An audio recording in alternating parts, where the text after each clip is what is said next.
right? So on page 366, we're gonna look at this flow chart and we're gonna read it. So this is the one we set up last time. We went to one prop Z test. This piece of 0 comes from that null hypothesis. That's how I know what to put there. N is always my total. X is always the number that I'm looking for, and your alternative hypothesis tells you whether to highlight not equal to, less than, or greater than. So because that was not equal to, we highlighted that. Okay, so we set all this up last time, we finished it out, we got this probability off the calculator. When this probability is bigger than your alpha, you fail to reject the null hypothesis. Now on page 366, look what it says on start. Does the original claim contain the condition of equality? Here's why I made you write down claim. Does that claim contain equality? Yes or no? Yes. Then I follow the right where it says yes. Do you reject, what does that sub 0 stand for? That stands for the null. Do you reject the null? Yes or no? No. So on your paper, you literally write the words what?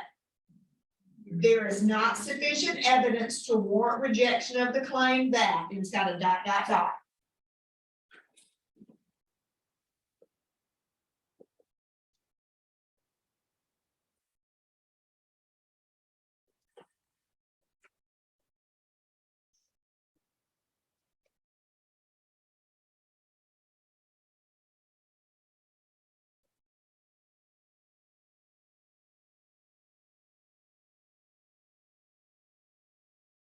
I mean, that's what's on the end of the flow chart, right?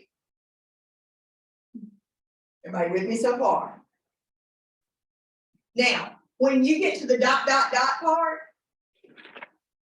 instead of dot, dot, dot, you're gonna write down what you underlined when you started the problem. So if you didn't underline it, you're not gonna know what to write down there. So what am I about to write down there? What did I underline? Remind me. 3% of Eloquence users what? Develop knowledge.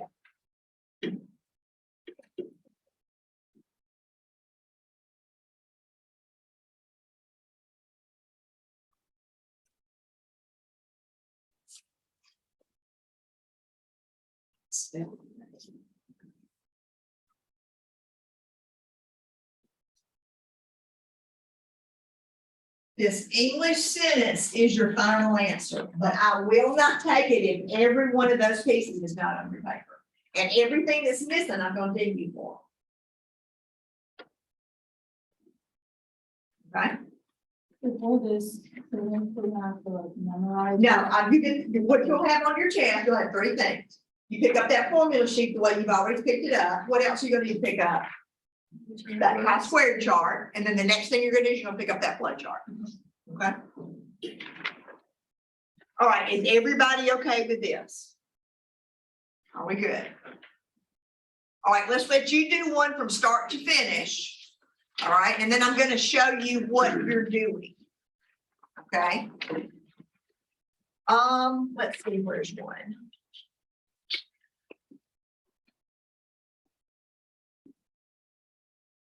All right, why don't you go to page 384 and why don't you work number 14? Start to finish. That is section 8.2. Okay. So the same set, but you work 14 instead, and we worked, what was it, 10? So you set it up and you finish it and you write down your English sentence. You do the whole thing to it. Because that's the way it'll be on your test.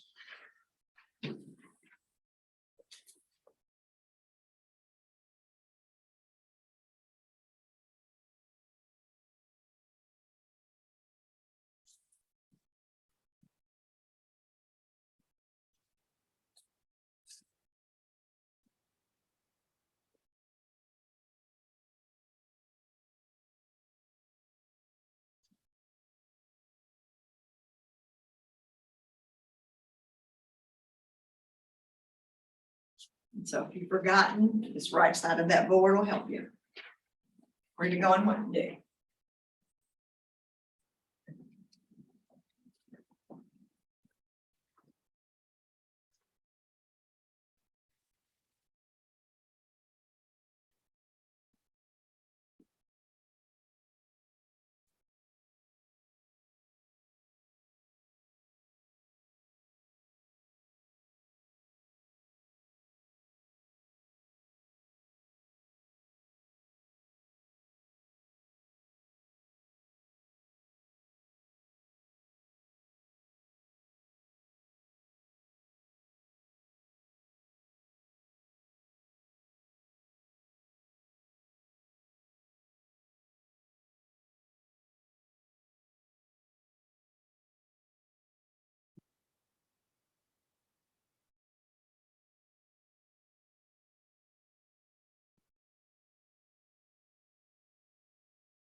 Now on this one, some people get stuck at the very beginning.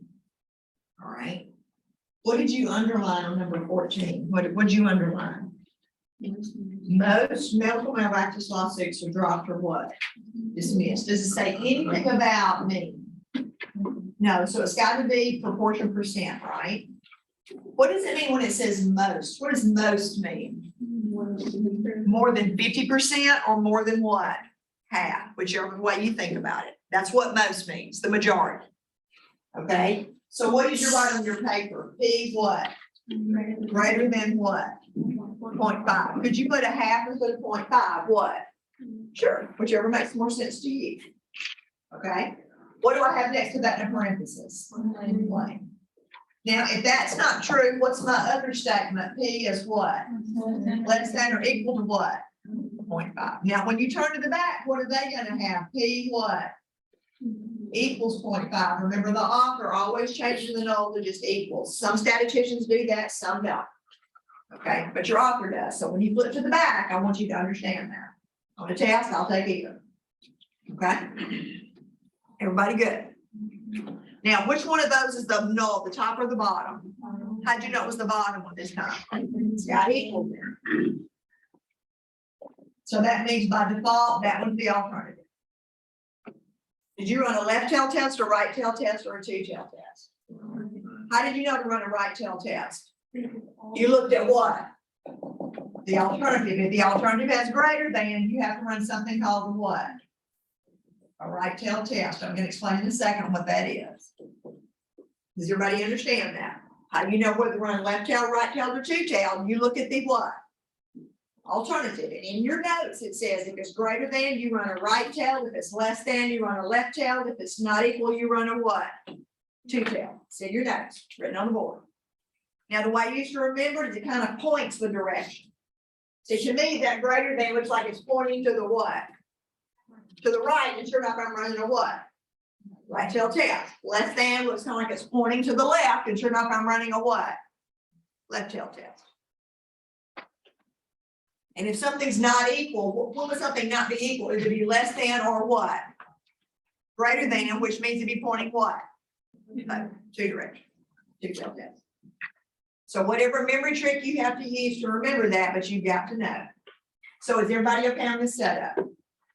Now remember what I'm going to do next is I'm eventually going to have a P and a box and an alpha, correct? I already know what alpha is. What's your alpha? What's your significance level on this one? Point what? 0.1. So I've got to go get a probability. Where do I go to get a probability for proportion? I go to the calculator, I go to stats and go over to test, and what am I looking for? Remind me. One prop what? Z test, not one prop Z in. That's if you're doing a confidence interval. I'm doing testing. So when I do that on my machine, it opens up a piece of 0, an X, and an N. Is everybody good? All right, where do you get the number that you type in next to a piece of 0? Where do you find that? In your setup, in your null. So what am I going to type in on this one? 0.05. I'm not 0.05, sorry, point what? 5. All right, so 5/10, a half. All right, what's N stand for? The whole semester. Your total. What's my total on 14? 1,228. Everybody good? And X is your value. So talking about the ones that were dropped or dismissed, correct? So how many were dropped or dismissed? 856. Then you got to tell me what you highlighted. Last time you highlighted not equal to piece of 0. What are you going to highlight this time?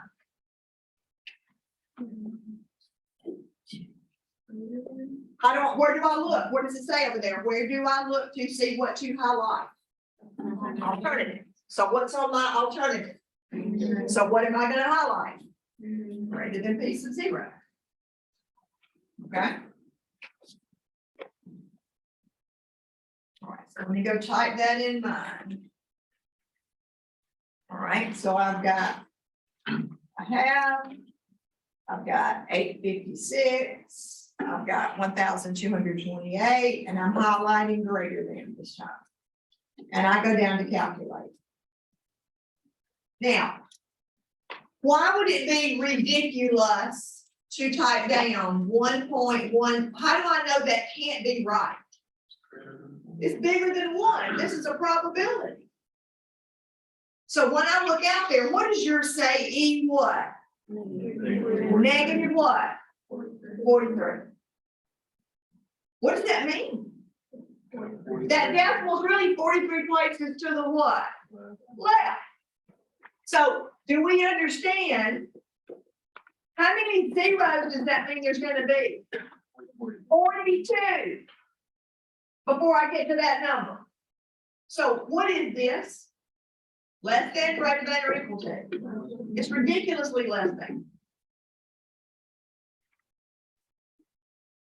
If you need to write out 42 zeros to see it, write out 42 zeros. We good?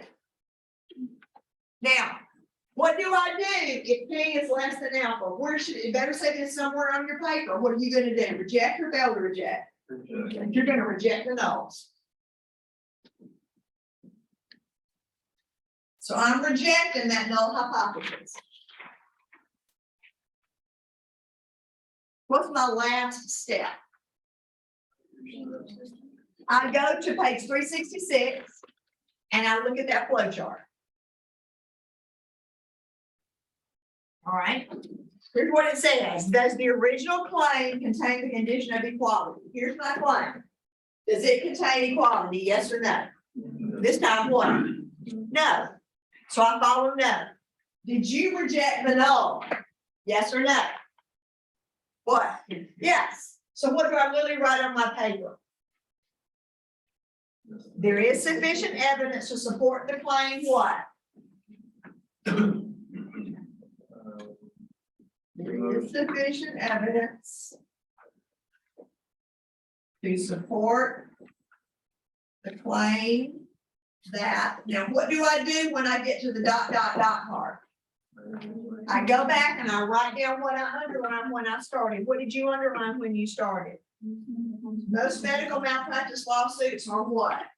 Dropped or dismissed.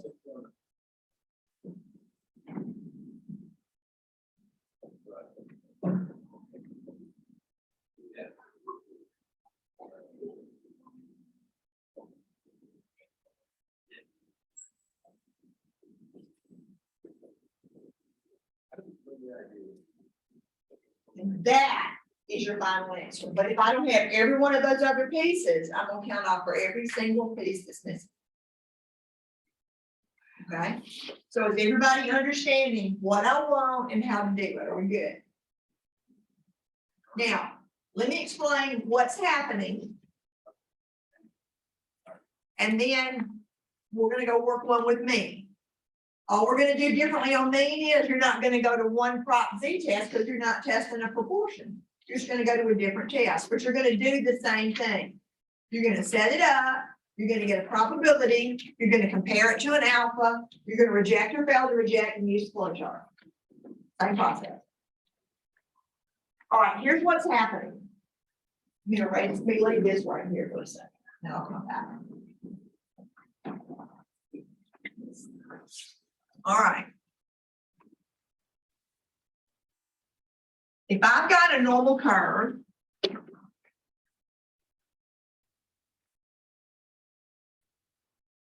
that normal curve has two tails. All right.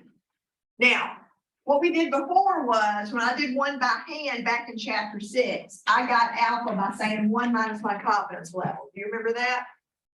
Only now I don't have to do that. They're just telling me my alpha. Okay. So like in this one, like in number 10, they told us alpha was 0.05, I think, wasn't it? On number 10. All right. And on number 10, we ran a two-tailed test. Is that correct? So what was happening is this, it's taking that alpha and divided by 2 like we did in chapter 6. Remember what I told you that alpha divided by 2 was? That was the area in each tail. So that tail area is 0.025. And this tail area right here is 0.025. Because I told you way back then that the alpha was the total tail area. And alpha divided by 2 was the area in each tail. Now, on this kind of hypothesis testing, there's two ways to do it. One way is this. There is a Z-score that separates the shaded tail from the rest. And there's a Z-score over here that separates the shaded tail from the rest. Now, I've done enough of these by hand, but I remember the Z-score for this one. The Z-score right here is 1.96, which means the Z-score right here is going to be a negative what? 1.96. So the way that some people do hypothesis testing, instead of finding a probability like we did, they find the Z-score. They take the same information that you used and they get a Z-score and they put the Z-score on the picture. And if that Z-score is in this unshaded area, they don't reject, they fail to reject the null. But if the Z-score is in that shaded area, they reject it. Now, what are we doing? We're not doing Z-scores, we're doing what? We're doing probabilities. So what the calculator is doing is it's giving you a probability, and if that probability ends up being in this shaded part or in this shaded part, you reject what? You reject the null. Now, look at the one we just looked at. What's the difference? Well, there you weren't running a two-tail test, you were running a what? A what tail test? A right tail test. Here's all that means. All that means is instead of putting half of that alpha on the right and half of the alpha on the left, they put all of it on the right. They're only concerned about the right. They're not concerned about the right and the what? And the left. So again, what are we saying? Here's what we're saying. This area matches the probability. So our area was like decimal, 42 zeros, and then finally a 1. Is everybody with me? That means that I'm like way over here somewhere. There's the minute, what is this probability saying? It's saying this. It's saying if this null is correct, there is that probability that I would have gotten this in my study. So I got this in my study, which leads me to believe that what? That's not right. Because the chance that this statement is true and I got these freaky numbers that don't match to this extreme, that's the probability that that's true. And so that probability is so low, what am I doing with this null? I'm what? I'm throwing it out. I don't believe that the probability is less than or equal to half. Now, the other one we did a minute ago, go back and look at that number 10. What was the probability there? What was it? 0.5 what? That probability was what? Point what? 0.5, what, like 9 or something? All right, now notice that's somewhere over here. So that's what is that one saying? That one's saying that there's almost a 6% chance that null hypothesis is true, and I got my numbers. Well, now to me, that sounds ridiculous. That's to me a ridiculously low percent. But statistically, it's not low enough for me to be confident throwing that null out. Because what had to be true? It had to be less than a what percent chance on number 10? What? Wasn't your significance level 0.05? Now, mine was 0.059, so I'm getting pretty what? Pretty close. So in the real world, I'd probably redo a study. But I'm not confident enough to throw the null out unless it's smaller than that probability. Is everybody with me? And if there's a lot of money riding on things, that determines how that probability changes between 0.01, 0.05, 0.10. Is everybody with me? That's what you're doing when you're doing hypothesis testing, because there is a possibility that a statement is true and you did either you did a terrible study on that one, or that statement's not right. Well, hopefully you didn't waste your time, my time, and a lot of money doing a terrible stuff. People do. That's why when I'm reading a study, remember the first thing I look at is how'd you get your sample? Are you upfront about what you did? Do I like what you did? Because if any of that's not true, I'm not going to finish reading the study because your conclusion to me is invalid. Your study was terrible. Why am I going to believe what you found? It was terrible. But if I'm convinced the study looks like it's been carefully done and valid, the samples picked, had a lot of integrity to it, the sample size is enough, you see what I'm saying? All those things you've learned. Then when I get a probability like that, I'm pretty confident taking that null and what? Chucking it out. So that's what you're doing when you're doing hypothesis testing. Now, think about why sometimes you would have a 2-tailed test in the real world versus a 1-tailed test. For instance, this idea that the average body temperature of a healthy person is 98.6 isn't right.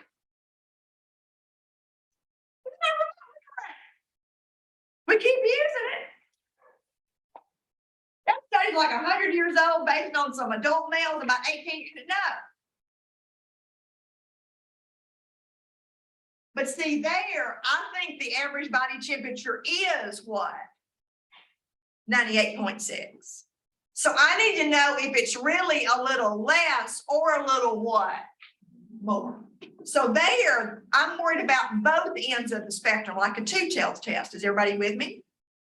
But now, if I'm worried about the fact that my quarter-pound burger from McDonald's, when do I care that my quarter-pound burger doesn't weigh a quarter pound? Do I care if it weighs a pound? What? No, I just care if it weighs what? So all my alpha is going to go on the left side. Is everybody with me? Because if you want to give me more than I paid for, I'm cool with that. So I'm not really concerned that it doesn't equal a quarter pound. I'm concerned when it's what? Less than a quarter pound. So that's why that alpha sometimes gets split and sometimes gets put on one side or what? Or the other side. So are you kind of tracking on what you're doing? All right, well then let's fix this. The only difference now is we're gonna change on number 6. All right. So you had step 6. You already had A on proportion percent. I'm not going to rewrite the whole thing, but all you need to know is, where did you go? Remind me, you went to 1 what? Prop Z what? Yeah. All right, what if it's mean? Instead. Well, look over here.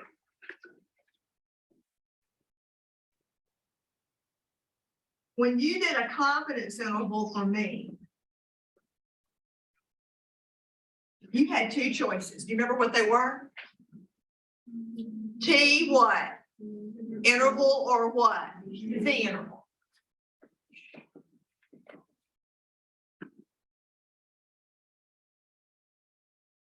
Well, when you're doing hypothesis testing about mean, you got 2 choices. T-test or Z-test.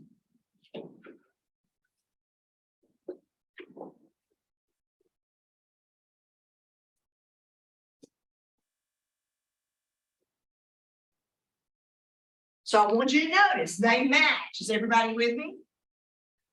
So if I'm doing confidence interval about proportion percent, it's 1 prop Z what? Int. If I'm doing confidence interval for mean, it's T interval or Z what? Interval. So when you're doing confidence interval, it better say interval or what? Int. If I'm doing hypothesis testing, it better not say int, it better say what? Test. So instead of being T interval or Z interval, it's T test or C-test. Now remind me, how did you decide whether it was T-interval or Z-interval? Your sample or your population what? What were you looking for? The what? The standard deviation. They gave you a standard deviation of the word problem. If that standard deviation came from a sample, if it was an S value, which one did you use? T-interval or Z-interval? T-interval. It's the same thing. Where did your standard deviation come from? It comes from a sample. Am I going to pick T or Z? T. If it comes from a population, I'm going to pick Z. That matches on interval of confidence intervals and on testing. All right, so go to your machines. Do you think you're going to do T-test more or Z-test more? You're going to do T-test just like you did T-intervals more. So go to your machine and find that T-test so you can see what it's going to want you to do. Well, mine's like the second one down. It says data and stats. We're going to stay on stats. And it says mu sub 0, x bar, sx, and n. And again, you got to pick a not equal, a less than, or a greater than. What do you think? How you gonna know what to type in mu sub 0? Where'd you get the number for p sub 0? Same thing. You're gonna get it from the null. Why does it have mu sub 0 instead of p sub 0? Because it's a null about the what? The mean. It's trying to make sure you're on the right test. Just like before, what does x bar always stand for? Mean of a sample. Now, I don't like this notation. We've talked about it 1,000 times. What does this S stand for? Standard deviation of a sample. What's N the whole time? Your total. How are you going to know whether to choose not equal to p sub 0, less than p sub 0, or greater than p sub 0? How are you going to decide that? Where are you going to look? Alternative.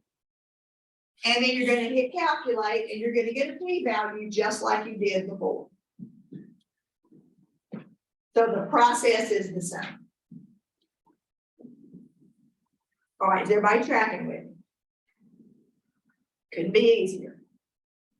Okay, then do this for me. Let's see. So if we do mean, we're gonna change, will we still have P or will we do mu or step 7? You're gonna do mu. Oh, no, I'm sorry. No. The P right there is a probability. So you're still gonna do P. Okay. So mu only changes. Right, the only thing that changes is the symbol in the null hypothesis. Okay, and the alternative. All right, so here's what I want you to do. I believe, let's see, on page 396, didn't you set up number 11? Well, let's do one that you. Let's do this one. This is pretty simple. All right. Didn't you set up number 15 for homework on 397? Did y'all set up number 15? All right. Finish it.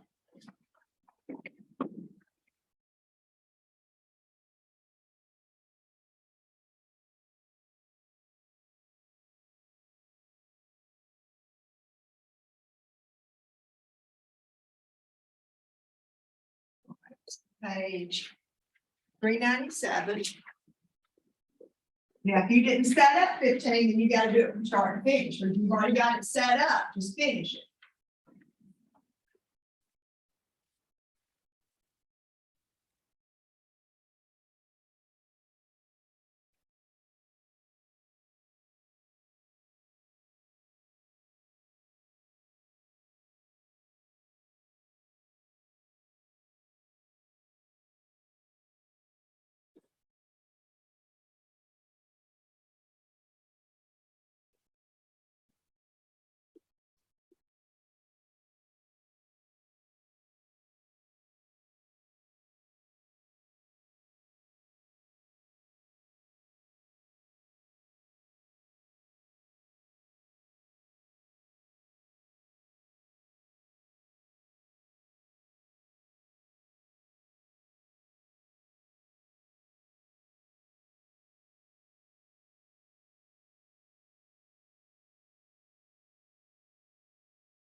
That's what you said it would be. Whenever we get. You're always trying to find a probability from the machine. You're always comparing your probability to the significance problem. That significant alpha is a probability as well.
What did y'all underline?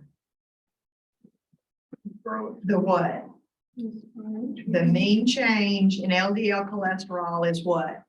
Greater than zero. What word's in there suddenly? Not proportion percent, but what? Mean. Can I put X bar? Cross symbol for me? No, I've got to use population symbol. So what's on your paper? Mu is what? Greater than what? Zero. You got the word claim next to it. What was your other sentence? Mu is what? Less than or equal to zero. Which one was your null? The top one or the bottom? The bottom. Alternative up here. Now remember, the book's gonna change this and have me what? Equals zero. Everybody okay? Left tail, right tail, or two tail test. Which one am I gonna run? How do you know I'm running a right tail test? The alternative has greater than, so I'm gonna, if I'm greater than there, I'm gonna run a right tail test. And what was your significance level on number 15? Point what?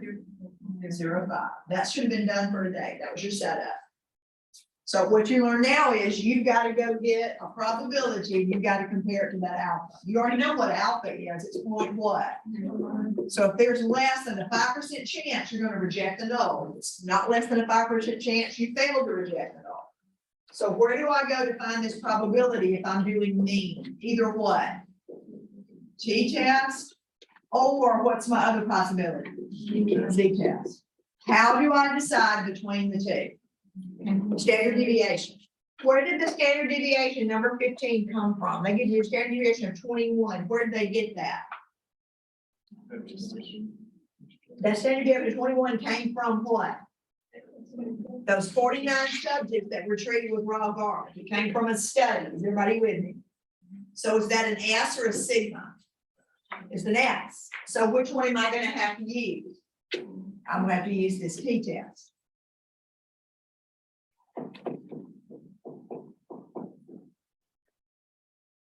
So do we understand how to know whether it's Z or T? Where did the standard deviation in the problem come from? Because they're not gonna say usually S equals or sigma equals. It's gonna be a word problem. If it came from a study, it's an S. So I've got to know mu sub 0, I've got to know what you typed in for X bar, I've got to know what you put next to XX and what you put next to N. So where do you get this mu sub 0? What do you, how do you know what to type in there? Where do you look? You look at the what? The null, all right? So what number is sitting there? A 0. What does X bar stand for? The mean of a sample. So what's the mean of your sample? Point what? 4. What's that S stand for? Standard deviation of your sample. What did they say the standard deviation of your sample was? 21. What's N stand for in every problem? What was your total here? 49. Okay, you got to tell me if you highlighted not equal to, less than, or greater than. Which one did you highlight? Greater than mu sub 0. How did you know to highlight that one? Where did you look? At the alternative. So you went and got a probability, correct? All right, let me go turn mine on and go do that.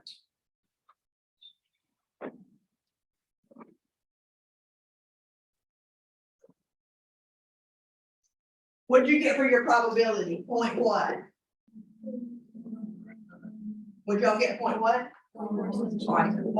Do I need to go any further? No, they're already different, aren't they? The first place they're different, that chance column, isn't it? They're different at the very beginning. What's 4 compared to 0? Greater than. So if your P is greater than your alpha, what do you do? Reject or fail to reject? You fail to reject.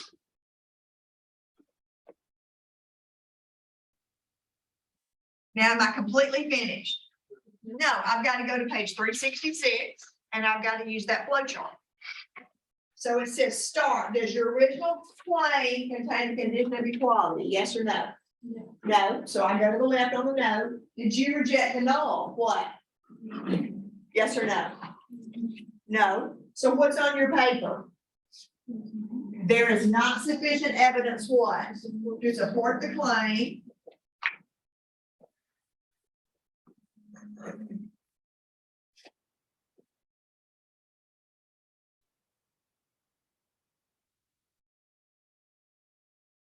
Now, when I get to the ...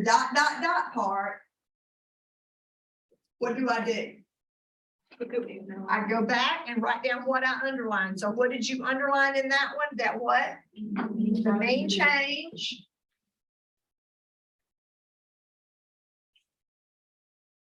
In LDL cholesterol, I'm not going to sit here and waste the marker. What is what? Greater than 0. There's your final answer, but I have to have every bit of that to get you any credit. We okay? So the process is the same all the time. I use the calculator to get a probability, and I compare that probability to this probability. So look what this is saying.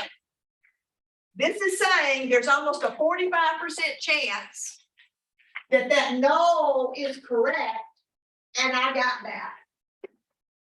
That's pretty high. So that leads me to say, I can't dismiss this. Is everybody with me? I can't throw that out if there's a 45% chance that that's right and I got this data. There had to be a less than a 5% chance for me to throw it out. Okay. Now, so that you don't panic on your homework, let me show you something. What are you going to do on say if I gave you number 22? All right, look what number 22 says. Same section. Students of the author estimated the length of 1 minute without reference to a watch or a clock, and the time in seconds are listed below. Use a 0.05 significance level to test the claim that these times are from a population with a mean equal to 60 seconds. So what are you going to underline? These times are from a population with a mean equal to what? 60 seconds. So I'm gonna be testing a hypothesis about the what? About the mean, right? So what are my choices gonna be then? Z-test or t-test? How do I decide between the two? I don't remember. Anybody see a problem? I don't have a standard deviation. Well, then guess what you're gonna have to do? You got to go get it. How you gonna go get it? Just like you on test one. You're gonna take those values and what? Put them in a list. Where do you go? You go to stat, but now I go over to calc. I mean, I have to edit first. Everybody with me? I go to stat and edit and I enter them in a list. Then I've got to go over to what? Stat and go over to calc. Now, what am I gonna need to get? I'm not gonna just need the standard deviation. I'm also gonna need to get the what? The mean. Now, M is easy. I can just count them with my finger. But also M comes up on the screen as well.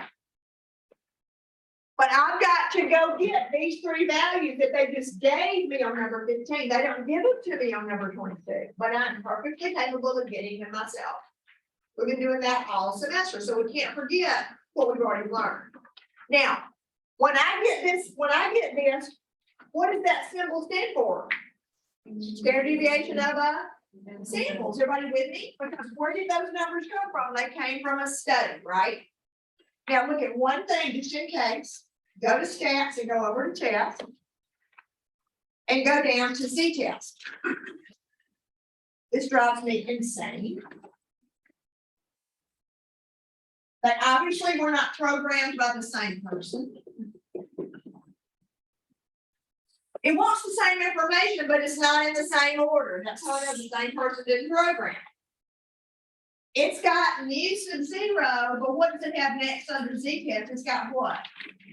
Sigma, and it's got X bar, and it's got the same thing. It's asking you for the same thing, but the order flips here.